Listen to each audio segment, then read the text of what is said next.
10,000 years, the galaxy-spanning Imperium of Mankind has endured, surviving disasters, heresies, and invasions from alien races intent on the extinction of humanity. The largest empire ever known, the Imperium spans the galaxy, boasting 1,000,000 worlds and billions of soldiers sworn to its cause. From Terra, known as Earth in ancient days, the fate of the Imperium's numberless subjects is decided with every decree. There is no peace, however, for the stores are awash with the blood of mankind. The Imperium is beset on all sides, invaded by ferocious aliens, eager to consume and annihilate, assailed from within by renegades, and threatened by traitors who seek nothing less than the utter enslavement and destruction of humanity. In the face of such insurmountable foes stands the armies of humanity, the courageous soldiers of the Imperial Guard, and the superhuman Space Marines. The largest organized army in existence, the Imperial Guard, are the hammer of the Emperor, a force billions of warriors strong. In contrast, the Space Marines are few in number, and it is said that not even so many as a single Space Marine for every planet in the Imperium. And yet, they are humanity's greatest champions. Angels of death, the Space Marines strike fear into the hearts of the Emperor's foes. Hello everybody, this is JDSWargaming. In this series, I hope to go over how to play Warhammer 40k. My goals for this series is to provide a basic outline of how the different rules work, provide some specific examples and applications of these rules, and go over some of the basic strategies that will help you get started in Warhammer 40k. So what are you going to need to get started? So there's a whole little list of things I have put together that you'll need. First of all, of course, you're going to need the models that make up your army. In this case, I have Dark Angels here.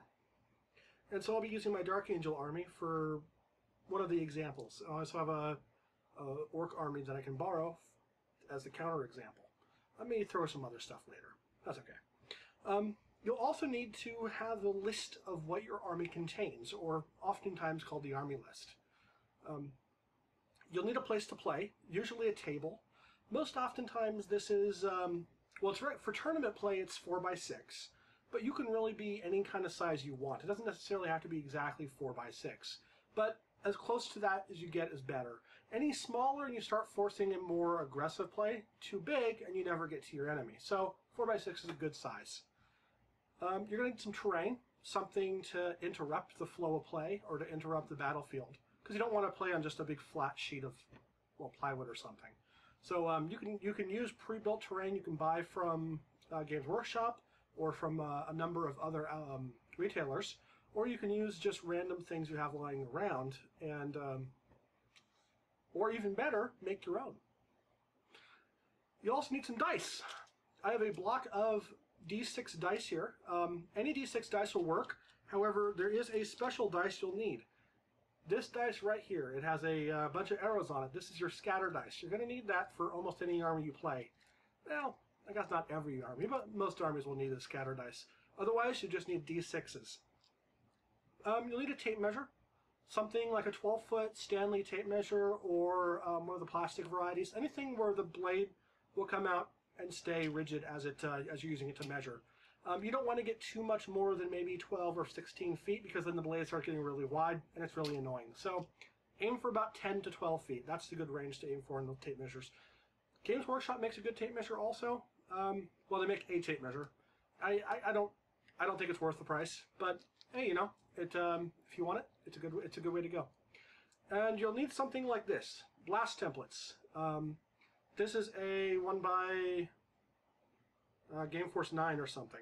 This has built into it the small blast template, the large blast template, and then the flamer template. So that'll work pretty good actually for anything you'll need. Although you may want to go with the templates that are official to the game. Those work as well. Those work pretty good actually. It is kind of nice to have them as 3 separate templates, but whatever. Whatever works for you. The last thing you're going to need is someone in your group is going to need the rule book. And that's important because in the heat of battle, there's an argument. The only way to really solve it is to look at the rules and say, nope, it says this here, and then everybody can move on. well, I guess it depends on the dynamics of your group. Usually a better way to do it is to decide, hey, for now we're going to do it this way. When we're done, we'll look it up and we'll know for sure. The game is balanced based on the rules, and so if you play it by the rules, you're going to have a more balanced and a better, probably a more enjoyable game overall. But don't try to get too tied up with making sure every little rule is important or exactly right. But yeah, you're also going to need the codex for your army. This is the Dark Angel Codex. It is still 4th edition, but that's okay. It'll be updated pretty soon, I hope. Your codex, the editions are kind of funny. They only update an army's codex like every other edition or every 3rd edition, depending on the army. Some of them are still haven't been updated since 3rd edition, and we're in 6th edition now. But you just want to use the most recent codex for your particular army. For Dark Angels, as of today, it's 4th edition. Tomorrow, who knows? So anyway, that's about all I want to say this time. If you guys have any questions, please let me know. I'll be releasing these hopefully on about a weekly basis, maybe more often, maybe a little bit less often. It just comes down to however it works out. On a side note, do you guys like the music? Should I keep putting music in these? Do you not like them? Let me know. Alright, have a great day, everybody. Goodbye.